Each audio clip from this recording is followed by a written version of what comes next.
కోసం 100 రోజుల ప్రణాళిక ఒకటి మొదలు పెడుతున్నారు డిసెంబర్ 8వ తారీఖు నుంచి.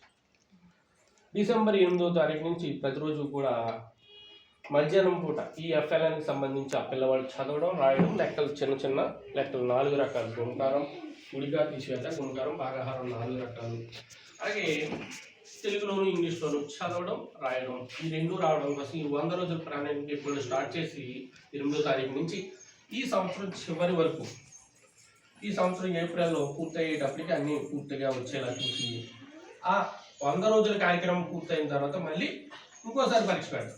ఇప్పుడు పెట్టిన పరీక్షకి ఆ తర్వాత పెట్టిన పరీక్షలో ఎంత డెవలప్మెంట్ ఉంది పిల్లవాడిది అన్నది పూర్తిగా తల్లిదండ్రులకు అర్థమయ్యే విధంగా ఆ విషయాలన్నీ కూడా డేటా యాప్లో పొందుపరుస్తారు. దీనికోసం మన ముఖ్యమంత్రి గారు మరొక కార్యక్రమం క్లిక్కర్ అనే కొత్త డివైస్ పిల్లలందరికీ అందించబోతున్నారు. ఏంటది అంటే మన స్కూల్లో, చిన్న స్కూల్లో లేదు కానీ హై స్కూల్స్లో, యూపీ స్కూల్లో స్క్రీన్స్ వచ్చాయి, టీవీలు ఇచ్చారని, ఐఎఫ్పి ట్యాబ్ ఇచ్చారు. వాటి ద్వారా ఏం చేస్తారు అంటే చేతితోటే, చాక్పీస్తో ట్రాక్ లేదు, బోర్డుతో పని ఉండదు, చేతితోటే దాని మీద రాసి చూపించవచ్చు. అలాగే స్లైడ్స్ అన్నీ కూడా ఆటోమేటిక్గా సిస్టమ్ ద్వారా లెసన్ అంతా కూడా ఆన్లైన్లోనే పాఠం ప్రదర్శించి చూపిస్తాం. అలా చూపించిన తర్వాత పాఠం అయిపోయిన తర్వాత ఎంతవరకు పిల్లవాడికి అది అర్థమైంది అనేది మళ్ళీ ఉపాధ్యాయుడు తెలుసుకోవడం కోసం ప్రతి పిల్లవాడికి ఒక్కో డివైస్ ఇస్తాం. అంటే డివైస్ అంటే పెద్దగా ఉండదు, అది చిన్నగా, క్లిక్కర్ అంటే క్లిక్ చేయడం కోసం. బోర్డు మీద క్వశ్చన్ వస్తుంది, దాని కింద ఆప్షన్ ABCDలు వస్తాయి. కరెక్ట్ ఆన్సర్ ఏంటి అన్నది పిల్లవాడు తన దగ్గర ఉన్న క్లిక్కర్ ద్వారా క్లిక్ చేసి ఆన్సర్ చెప్తాడు. ఏ పిల్లవాడు ఏ ఆన్సర్ చెప్పాడు అన్నది, ఎంతమంది కరెక్ట్గా చెప్పారు, ఎంతమంది రాంగ్గా చెప్పారు అనే డేటా అంతా కూడా స్క్రీన్ మీద మనకు కనిపించవచ్చు. ఆ స్క్రీన్ మీద కనిపించకపోతే తప్పులు చెప్పిన పిల్లవాళ్ళకి మళ్ళీ ఏ విధంగా వాళ్ళకి కరెక్ట్ చేసే విధంగా, అర్థమయ్యే విధంగా చెప్పిన తర్వాత కొద్దిసేపు ఒక 30 నిమిషాలు, దాదాపు కనీసం 30 నిమిషాలు చదివించే విధంగా కూడా తల్లిదండ్రులు సహకారం చేయాలని చెప్పి కోరుకుంటున్నాం. ఇక్కడ కార్యక్రమం మెగా PTM కార్యక్రమానికి ఇచ్చేసినటువంటి మా గోపి గారికి, అదేవిధంగా బాబురావు గారికి, వెంకటేశ్వరరావు గారికి, శివ నాగరాజుకి, అదేవిధంగా మా జయరాజ్కి, అదేవిధంగా మాస్టర్ గారికి, అలాగే అంగన్వాడీ టీచర్స్కి, అదేవిధంగా విద్యార్థులకు, తల్లిదండ్రులకు అందరూ కూడా ముందుగా నా నమస్కారం తెలియజేస్తాను. ఎందుకంటే ఇప్పుడు మాస్టర్ గారు మీకు చెప్పారు ఎలాగా మనం ఎలా ఉండాలి, పిల్లల్ని ఎలా చూసుకోవాలి, పిల్లలకి ఏమేమి కావాలి, గవర్నమెంట్ ఏం చేస్తుంది, దాన్ని మనం ఎలా ఉపయోగించుకోవాలా అన్న విషయం అంతా ఆయన క్లుప్తంగా బాగా మంచిగా చెప్పారు. మీకు అర్థమైందని నేను అనుకుంటున్నాను. ఎందుకంటే బాగా ఎక్స్ప్లెయిన్ చేశారు. అంతే ఇప్పుడు వరకు కూడా మాకు కూడా తెలియదు ఈ కార్యక్రమాలు ఉన్నాయని. అసలు ఇప్పుడు ఆయన చెప్పే వరకు కూడా FLN కార్యక్రమం కానీ ఇవన్నీ కూడా మాకు కూడా తెలియదు. ఏంటో కేసీఆర్ వచ్చామంతే తప్ప ఈ కార్యక్రమాల గురించి కూడా ఇప్పుడు వరకు కూడా ఆ హెడ్ మాస్టర్ కూడా మాకు చెప్పలేదు. నేను చెప్పినట్టు క్లుప్తంగా. అందుకోసం మీ పిల్లల కోసం ఇదంతా పెట్టింది గవర్నమెంట్. యూనిఫామ్ ఇచ్చిన, బుక్స్ ఇచ్చిన, ఏం చేసినా సరే ఇప్పుడు అదే ప్రైవేట్ స్కూల్లో చదివితే ఇదే పిల్లలకి ఒక్కొక్కరు 30,000 40,000 అవుతాయి. అవన్నీ లేకుండా మళ్ళీ తల్లికి వందనం వేస్తూ అందరినీ మంచిగా చదువుకొని మధ్యాహ్నం భోజనం పెడుతూ చేస్తుందంటే గవర్నమెంట్ మీ పిల్లల కోసం చాలా శ్రద్ధ తీసుకుంటుంది. దీన్ని మీరు అందరూ ఉపయోగించుకుంటారని కోరుకుంటూ సెలవు తీసుకుంటాం.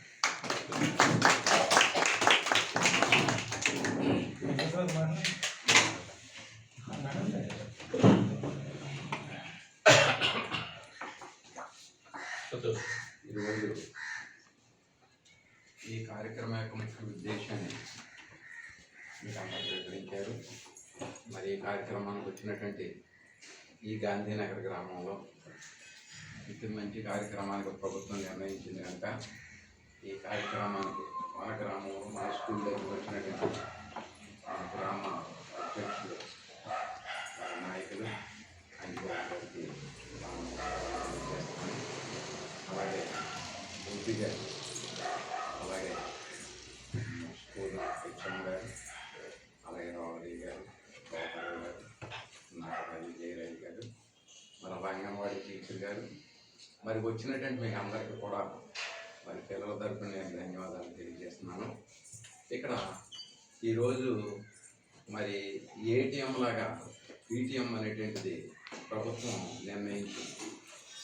ఇది ఎంత అంటే ఇటు పేరెంట్స్, అటు టీచర్సు మరి ఇద్దరు కలిసి సమన్వయం చేసుకుని ఇటు పిల్లల యొక్క డెవలప్ గురించి, పిల్లల యొక్క విద్యాబుద్ధుల గురించి, పిల్లలు ఏ రోజుకి ఆ రోజుని ఏ విధంగా అయితే తయారు అవుతున్నారో చెప్పినటువంటి లెసన్స్, స్కూల్లో చెప్పినటువంటి లెసన్స్ కానీ, స్కూల్లో చెప్పినటువంటి మంచి అలవాట్లు కానీ ఇవి మన పిల్లలు మరి పాటిస్తున్నారా లేదా అనేది రోజు ఒకసారి ఈ పేరెంట్స్, ఈ తల్లిదండ్రులు కనుక ఆ నోట్స్ని, ఆ బుక్స్ని ఇవి టీచర్ ఏం చెప్పారు అని అడిగి ఈ విధంగా తెలుసుకుంటే కనుక దీని యొక్క ప్రయోజనం చాలా ముందు కాలంలో మరి పిల్లల భవిష్యత్తుకి చాలా మంచి పునాది. ఈ ప్రభుత్వం ముఖ్యంగా విద్యాశాఖ మంత్రి ఈ విధమైనటువంటి ఇలా తీసుకొచ్చి పిల్లల్ని ఆన్లైన్లో కూడా ఇప్పటి నుంచి, ఎందుకంటే కనుక ముందు ఏ ఎడ్యుకేషన్ వచ్చేస్తుంది అది అందరికీ తెలుసున్నదే, ఆన్లైన్లో కూడా టచ్ చేయటానికి, ఆన్లైన్లో చదువు చెప్పడానికి, ఆన్లైన్లో కూడా ఇప్పటి నుంచి పిల్లలకి ఆన్లైన్లో ఏ విధంగా అయితే వీళ్ళ చదువు ఎలాగుంది, వీళ్ళ ఎడ్యుకేషన్ ఎలాగుంది, వీళ్ళ ఆన్లైన్లో వీళ్ళ యొక్క ఆన్సర్స్ ఎలా ఉన్నాయని తెలుసుకుంటాం కూడా అది మంచి ఆ యొక్క పథకాలు ప్రవేశపెట్టారంటే కనుక అది చాలా మంచి కార్యక్రమం. అది కనుక మన పిల్లల్ని ఈ రోజుని మనం ఏంటంటే తేలిగ్గా తీసుకుంటాం, స్కూల్ కదా అని. ఈవేళ ఇక్కడ మ్యాథ్స్ చెప్తున్నాడు అతను. ఒక టీచర్ టెట్ పాస్ అయ్యి, డిఎస్సి పాస్ అయ్యి, గవర్నమెంట్ జాబ్ చేసుకున్నటువంటి ఒక టీచరు మ్యాథ్స్, ప్రతి ఒక్కరికి మ్యాథ్స్ కష్టం. ఏదైనా కానీ మ్యాథ్స్ అనగా ఇంగ్లీష్ కాకపోతే అది మన భాష కాదుగా అన్నట్టు వదిలేస్తారు, కానీ మ్యాథమెటిక్స్ అనేది అసలు ఎవ్వరూ చేయలేదు. చాలా కష్టమైనటువంటి సబ్జెక్టు. దాన్ని ఎలా బోధించాలి, ఎలా చేయాలి, మీరు పిల్లలు ఎలా మోటివేట్ చేయాలి. పెద్దలందరికీ నమస్కారాలు, పిల్లలందరికీ ఆశీస్సులు. ముందుగా వీళ్ళందరూ చెప్పి ఈ గవర్నమెంట్ చేస్తున్న పథకాలు ఇవన్నీ ఒక ఎత్తు. ఈ పిల్లలందరూ కూడా ముందు విలువలు ఏంటంటే మాతృదేవోభవ, పితృదేవోభవ, ఆచార్య దేవోభవ. మీరంతా కూడా ఉదయాన్నే లేస్తూ ముందు మీ తల్లిదండ్రులు నమస్కారం చేయాలి పాదాలకి. అర్థమైందా? ఏం చేయాలి? తల్లిదండ్రులు పాదాలు నమస్కారం చేయాలి. వాళ్ళ భగవంతుడు సమానం. తదుపరి గురువు, మనకి విద్య నేర్పించే గురువు. ఏదైనా విషయం ఉండి వాళ్ళ కోపంతో ఏదైనా అన్నా మన ప్రేమ చొప్పున తెప్పించి మిమ్మల్ని ఏదో కోపంతో కొట్టాలని, తిట్టాలని ఏ గురువుకి ఉండదు. కేవలం మీ మీద ప్రేమతో ఉంటేనే కొడతారు. అది అర్థం చేసుకుని మీరంతా గురువుకి ఆ అవకాశాన్ని ఇచ్చి, తల్లిదండ్రులు కూడా ఏదో అన్నారో కొట్టారని వెనకేసి రావద్దు. మీరు అర్థం చేసుకోండి. ప్రతి ఒక్కరు కూడా వాళ్ళు అలా దెబ్బతిన్న వాళ్ళని వాడు పౌరుషంగా ఉంటాడు. వాడు ఏదైనా సరే నేర్చుకోవాలి అనే తపన ఉంటుంది. ఇప్పుడైతే మనం వెనకేసి వెళ్ళిన వాడికి గారం నేర్పుతాం, అదే నాశనం చేయటం. ఇంతకుముందు మన మహానుభావులు ఎంతోమంది ఉన్నారో, అబ్దుల్ కలాం గారు అవునండి, అంబేద్కర్ గారు, అంతా గవర్నమెంట్ స్కూల్ నుంచి వెళ్ళిన వాళ్ళే. అప్పుడు లేవి ఇవన్నీ. ఎంతో ఇబ్బందులు పడ్డారు, భోజనానికి ఇబ్బంది పడ్డారు, నడక. ఇంటి దగ్గర స్కూల్ పెడితే ఇవాళ మనం తల్లిదండ్రులు అపోహలు ఎలా ఉన్నారు. నా పిల్లల్ని కాన్వెంట్లో చదివించాం, మేము స్కూల్లోనే చదివాం. కానీ ఇప్పుడు అంతా ఆ రూపం వచ్చింది. ఇప్పుడు అలా లేదు. ఈ గురువులందరూ కూడా ఇప్పుడు మంచి చదువులతో వస్తున్నారు. ఇంగ్లీష్ మీడియం వాళ్ళంతా వచ్చింది. అందుగురించి అర్థం చేసుకుని ఈ స్కూల్ని మళ్ళీ మీరు ఇలాగే నడిపేలాగా విద్యార్థులను చేరదీసి, తల్లిదండ్రులు మా స్కూల్లో టీచర్ గారు బాగా చెప్తున్నారు అని అందరూ ఎవరికాల్లో కూడుకుని చేస్తే బాగుంటుందని నా అభిప్రాయం. అలాగే ఈ మన స్కూల్కి వెళ్ళాలంటే ఎంతో దూరం, మళ్ళీ స్కూల్ తీస్తే దొరకదు కమ్యూనిది. ఈనాటి సమావేశానికి ఇచ్చేసిన విద్యార్థులకు, తల్లిదండ్రులకు, గోపి గారు, వెంకటేశ్వర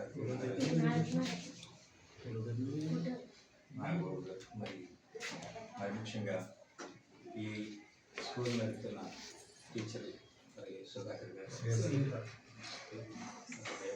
చెల్లించుకుంటే, మరి నేను గతంలో నా పిల్లల్ని చేతి పట్టుకుని స్కూల్కి తీసుకెళ్ళి మళ్ళీ వెళ్ళి స్కూల్ నుంచి అయిపోయిన తర్వాత స్కూల్ నుంచి తీసుకొచ్చి అలా పాటలు పడేది మా మిస్సెస్, మా ఆవిడ. ఆ బాధలు ఉండకూడదని ఇక్కడికి వచ్చిన తర్వాత సెర్చీ ఒకటి నిర్మించి, ఆ సెర్చీలో నేను ఏమైనా సరే స్కూల్ తీసుకురావాలి, ఏమైనా సరే పట్టుదల పట్టి మొత్తం సొంత డబ్బులతో ఎవరిని ఆశించుకోకుండా, పేటలో ఎవరిని ఆశించుకోకుండా, ఇతరులను ఎవరిని ఆశించుకోకుండా ఒక అద్దె సైకిల్ తీసుకుని, సైకిల్ కూడా లేకపోతే అద్దె సైకిల్ తీసుకుని కొత్తపల్లి వారి దగ్గరికి తిరిగి, జానకిరామ్ గారి దగ్గరికి తిరిగి నా సర్చీలో స్కూల్ పెట్టుకుంటాను, నాకేమైనా సరే స్కూల్ ఇవ్వాలి అని పట్టుదల పట్టి ఆయన్ని పోరాడి మొత్తం మీద దానికి సంబంధించిన డబ్బులు కూడా నేను కట్టి ఆ స్కూల్ ఇక్కడికి తీసుకురావడం జరిగింది. ఎందుకంటే చిన్న చిన్న పిల్లల్ని అక్కడ వరకు తీసుకెళ్ళలేరు. 3 సంవత్సరాలు పూర్తి అయ్యేసరికి అవసరమైతే స్కూల్లో కూర్చోబెట్టడానికి అవకాశాలు ఉంటాయి. ఈ స్కూల్లో కూర్చోబెడితే కనీసం 10th క్లాస్ చదివినా సరిపోద్ది పిల్లలు అనే ఉద్దేశంతో స్కూలు ఏమైనా సరే నాకు సచిలో స్కూల్ పెట్టాలని చెప్పేసి పట్టుదలగా జానకిరామ్ గారిని పెట్టుకుని ఆ స్కూల్ తీసుకురావడం జరిగింది. తీసుకొచ్చిన తర్వాత మా పాస్టర్లో ఒకళ్ళు కాదు, ఇద్దరు కాదు, ఒక 5-6 ఉండేవారు. వాళ్ళ మాస్టర్లు కూడా ఉండేవారు. వాళ్ళు మళ్ళీ నాకు ఒత్తిడి తెచ్చారు. నువ్వు చర్చి కట్టావు బాగానే ఉంది, ఇంకా బాగాలే పూర్తి అవ్వలేదు, అన్నీ ఏమి లేదు, మళ్ళీ తీసుకొని స్కూల్ పెట్టావు. దీంట్లోని వాళ్ళ స్కూల్కి సంబంధించిన పోస్టర్లు అన్నీ పెట్టేస్తూ ఉంటారు. అవన్నీ కొంత అలరగా ఉంటుంది. మనకి ఏదైనా కార్యక్రమం చేసుకోవాలంటే అది సెలవు, నువ్వు ఇలాంటి తలపోటు పెట్టావు అని చెప్పేసి మళ్ళీ నన్ను ఇబ్బంది పెడితే అప్పటికప్పుడు మళ్ళీ సాధనాల ఆజ్ఞాన్ గారిని పట్టుకుని కుక్కరిగడ్డ జయరాజ్ గారి దగ్గరికి వెళ్ళి మళ్ళీ గ్రాంట్ తీసుకొచ్చి ఇక్కడ స్కూలు గ్రాంట్ కట్టించడం జరిగింది.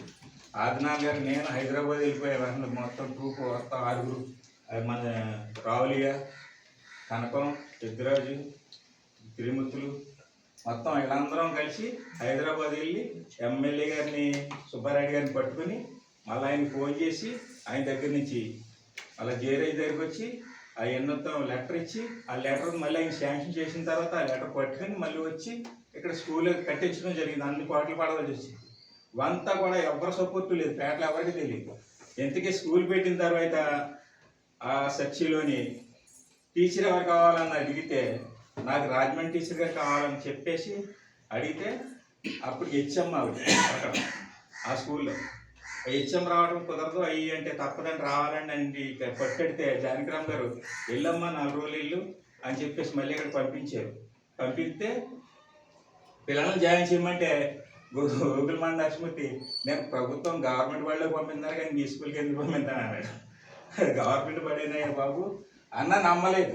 గవర్నమెంట్ పడేది అంటే నా చర్చిలోని నా సొంత స్కూల్, నా చర్చిలో పెట్టాం కదా, ఇది నా సొంత స్కూల్ అనుకుని అపోహ. అలాది కాదు అని చెప్పేసి గవర్నమెంట్ వాడే అని చెప్పేసి అలాగా ఇంటింటికి తిరిగి పిల్లల్ని జాయిన్ చేసి కొద్దిగా అలా ఓపెన్ చేయడం జరిగింది. ఓపెనింగ్ కూడా సొంత డబ్బులే. అలా ఈ విధంగా పాటలు పడి ఆ స్కూల్ తీసుకురావడం జరిగింది. స్కూల్ వెళ్ళిపోతుంది అనేటాడికి ప్రాణం పోయినంత పని అవుతుంది. ఎందుకంటే అంత కష్టపడవలసి వచ్చింది. అద్దె సైకిల్తో నర్సాపురం వెళ్తాం, అంత కష్టపడి తీసుకొచ్చాం. అదే తర్వాత మళ్ళీ ఆయన ఆదినాథ్ గారు వచ్చిన తర్వాత అంగన్వాడీ స్కూలు పాతపేటలోకి ఇద్దారన్నాడు. పాతపేటలో కాదు, చిన్నపిల్లలు ఉన్నారు ఇక్కడే, నాకే కావాలి, స్వార్థం నాకే కావాలి, నేనే పెడతాను ఇక్కడ అని చెప్పేసి మళ్ళీ అప్పటికప్పుడు అంగన్వాడీ స్కూల్ని ఏదో అద్దెకి తీసుకుని ఆ టీచర్ కూడా ఎవరెవరంటే ఈవిడ కోయిట్కి వెళ్ళిపోవడానికి సిద్ధపడింది రెడీగా పాస్పోర్ట్లతో. నేను కోయిట్కి వెళ్ళిపోతానంటే కాదమ్మా, నువ్వు వెళ్ళేటప్పుడు అవసరమైతే అవనపులు వేసుకుంటాం, నువ్వు అంగన్వాడీ గారు నువ్వు వచ్చి జాయిన్ అవ్వు, నువ్వు వెళ్ళే ముందు చెప్పుకొని అవనపులు వేసుకుంటామని ఆమెను రిక్వెస్ట్ చేసి ఇవ్వడం జరిగింది. ఎదుర్కొనమన్నారు. అన్ని పాటలు పడి ఆ విధంగా తీసుకొచ్చిన ఈ స్కూల్ని మీరందరూ కృషితో, ఎందుకంటే మరి మాస్టర్ చక్కటి మాస్టర్ దొరికారు మనకి. ఎందుకంటే ఆయన పిల్లల్ని చాలా శ్రద్ధగా వాటర్ విషయంలో ఇంతకుముందు నేను ఎక్కడ చూడలేదు, ఇప్పుడు చూడలేదు కూడా. మా అబ్బాయికే రోజు 40 రూపాయలు ఇచ్చి వాటర్ ట్యాంక్ పాలకొల నుంచి రప్పించి ఆ ఫిల్టర్లో పెట్టి పిల్లలు పెట్టిస్తున్నారు ఆయన సొంత డబ్బులతో. గమనించారా? 40 రూపాయలు రోజు 40 రూపాయలు ఇచ్చి పాలకొల వాటర్ పెట్టుకొచ్చి అది ఫిల్టర్లో పెట్టి పిల్లలకి ఎట్టేస్తున్నారు. ఎంత అది రికార్డ్ బ్రేకర్.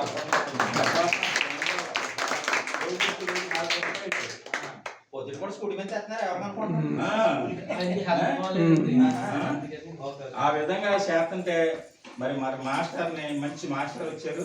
మరి మన పిల్లలను కూడా అందరూ గుర్తుకొప్పించుకుని ఒక్కొక్కరిని జాయిన్ చేయడం ప్రయత్నించండి. ఎందుకంటే మేము తిరుగుతారని చెప్పేసి మాస్టర్తో కూడా 2-3 సార్లు అన్నాను.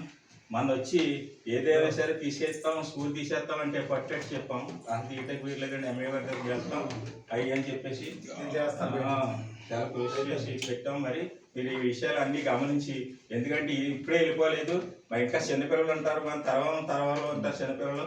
ఆ పిల్లలు కూడా మనం ఈ చిన్న బడిలో తీసుకొచ్చి మనం ఈ స్కూల్ని ఇంకా డెవలప్ చేయాలని చెప్పేసి మీకు అందరికీ కూడా మరి హృదయపూర్వకంగా పేరు చెప్పిన మరి అందరినీ కోరుకుంటూ ఈ అవకాశం ఇచ్చిన వారందరికీ సెలవు తీసుకుంటాం. వెంకటేశ్వర గారికి, బాబురావు గారికి, జయరాజ్ గారికి, తదితర మరి పెద్దలందరికీ కూడా ఈ సమావేశం తరఫున ప్రత్యేకమైన ధన్యవాదాలు తెలియజేస్తున్నాం. ఈ పేటీఎం అంటే పేరెంట్స్ టీచర్స్ మరి మీటింగ్ అంటే టీచర్స్ పేరెంట్స్ సమన్వయపరుచుకుని లోటుపాట్లు సర్దిద్దుకుని పిల్లల యొక్క విద్యా నైపుణ్యత గురించి చర్చించుకోవడం కోసం చక్కని వేదిక ఈ యొక్క మెగా మరి పేరెంట్స్ మీటింగ్ డే.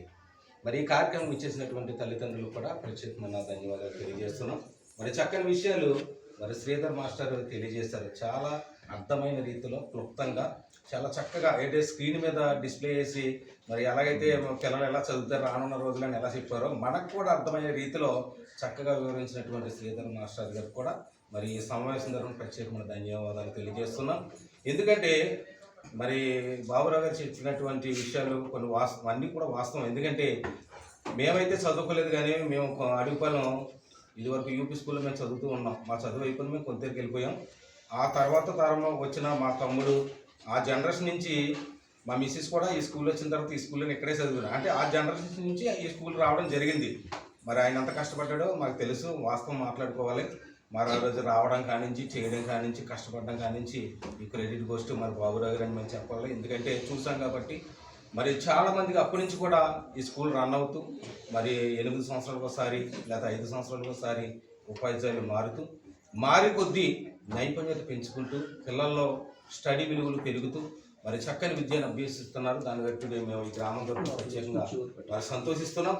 ఎందుకంటే ఎంతమంది కాకుండా అంతకుముందు విజయశ్రీ మేడం గారు ఉన్నప్పుడు 8 years ఉన్నారు. ఆ 8 years కూడా మరి చక్కని విద్యను అభ్యసించడం మేము అందరం కళ్ళారా చూసాం. ఎందుకంటే ప్రతి ఒక్కరు కూడా ఇంగ్లీష్ మీడియం మానిపించి ఎలిమెంటరీ స్కూల్ అంటే ఈ యొక్క స్కూల్లో జాయిపించడం అనేది అప్పుడే చూసామండి అంజబాబు గారికి. ఇప్పుడు ఈ మధ్యకాలంలో ఎక్కడ చూడలేదు.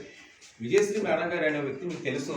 ఆవిడ వచ్చిన తర్వాత ప్రైవేట్ స్కూల్లో చదువుతున్న వాళ్ళు మానేసి ఇందులో జాయిన్ చేశారు స్వచ్ఛందంగా. అటువంటిది ఆవిడ 8 years కూడా చక్కగా కొనసాగింది. ఆవిడ వెళ్ళిన తర్వాత మిగతా పరిస్థితులు గ్రామస్తులు అందరికీ తెలుసు.